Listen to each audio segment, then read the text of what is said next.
Hello guys, welcome to all of you on my YouTube channel Agan academy. आप लोगों से request है कि पहले मैं क्लास चालू करूं कि मैं आपसे कह दूं कि आप लोग लास्ट तक बने रहिए। ये जो हम लोग पढ़ रहे हैं वॉइस, इसके अंतर्गत हम लोग एडवांस स्ट्रक्चर के बारे में पढ़ रहे हैं, है ना। तो आज मैंने फिर एक अलग उसी पैसिव का एक अलग टॉपिक लिया हुआ है जो परीक्षा की दृष्टि से बहुत ही महत्वपूर्ण है। तो आइए इसे हम देखते हैं कि आज हम लोग क्या नया सीखने वाले हैं, ना। तो इसके पहले भी हमने और भी कई टॉपिक्स पढ़ा लिए जिसमें पैसिव वॉइस में बाई के स्थान पर ऐड का प्रयोग होता है, इन का प्रयोग होता है, विद का प्रयोग होता है। अगर आपने ये क्लासें नहीं देखी तो आप जरूर जाकर देखें, है ना। आइए, तो ये आज की टॉपिक ये है कि कुछ, है ना, कुछ करता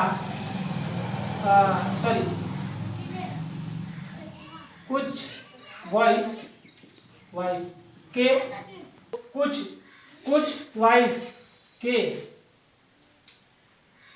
सब्जेक्ट या कह सकते हैं करता, ठीक है ना, करता। इसे आप डोर भी कहते हैं, डोर, है ना, कार्य करने वाला करता। ये जब सब्जेक्ट के रूप में आए तो इन्हें पैसिव बनाते समय ऑब्जेक्ट के रूप में लिखना आवश्यक नहीं होता है, क्योंकि ये वास्तव में इनका कोई महत्व रहता नहीं है ना। जैसे मैं कह दूं आपको कि, तो इसका पहले लिख लीजिए रूल कि कुछ वॉइस के सब्जेक्ट जो होते हैं और जिसे डोर कहते हैं वह पैसिव, मतलब डोर पैसिव बनाते समय उन्हें नहीं लिखा जाता, ठीक जाता है ना। जैसे एग्जांपल लेते हैं अगर हम, तो कुछ में जैसे समवन हो गया, someone has stolen my pen. अगर मैं कहूं कि इसकी पैसिव बताइए तो आप इसको कैसे चेंज करेंगे। देखिए, ये ऑब्जेक्ट को सब्जेक्ट तो हम करवा करेंगे, ये तो आप जानते ही हैं पैसिव बनाते समय, है ना। तो my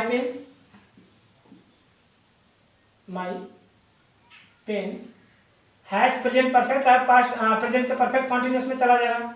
my pen has been, है ना, स्टोलन। अब यहाँ पर अगर आप लगाएंगे तो कौन सा प्रीपोजिशन लगाएंगे, बाई, लेकिन इसका कोई महत्वपूर्ण मतलब कोई महत्व नहीं है, क्योंकि आपकी क्रिया देखिए हैज बीन के साथ आपका स्टोलन थर्ड फॉर्म लग चुका है। प्रीपोजिशन की कोई आवश्यकता नहीं क्योंकि क्रिया हो चुकी है, इसलिए प्रीपोजिशन यहाँ लगाएंगे तो इसका मतलब कि ये जो आपका सब्जेक्ट यहाँ ऑब्जेक्ट के रूप में आवश्यक हो जाएगा, तो लिखना पड़ेगा, लेकिन इसका कोई मतलब नहीं होता, इसलिए बाई भी हट जाएगी। ये आपकी पैसिव कंप्लीट, ठीक।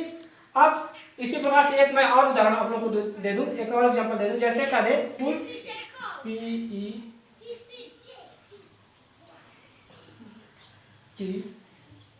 पीपल, है ना, पीपल स्पीक,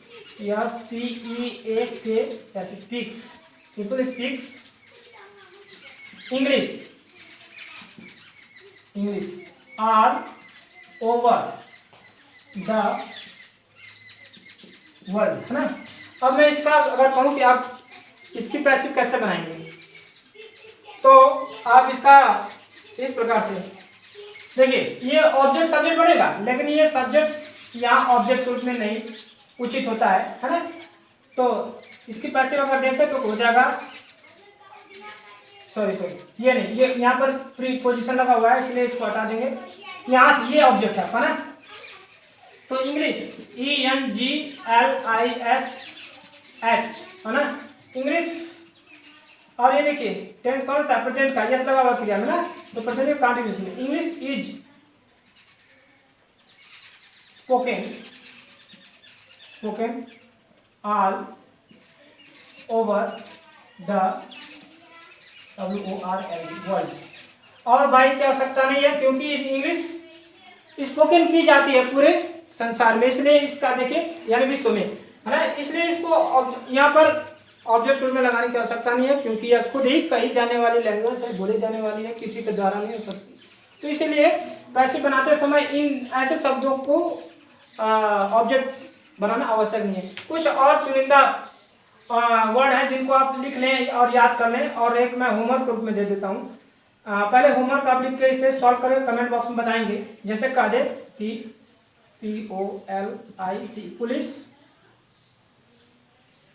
हैज नहीं होगा, है ना, हैव अरेस्टेड द थीफ, है ना। इसको सॉल्व करके बताएंगे आप। तो इसमें से आपको कितने वर्ड मिले? समवन, पीपुल, पुलिस, एनीवन, है ना।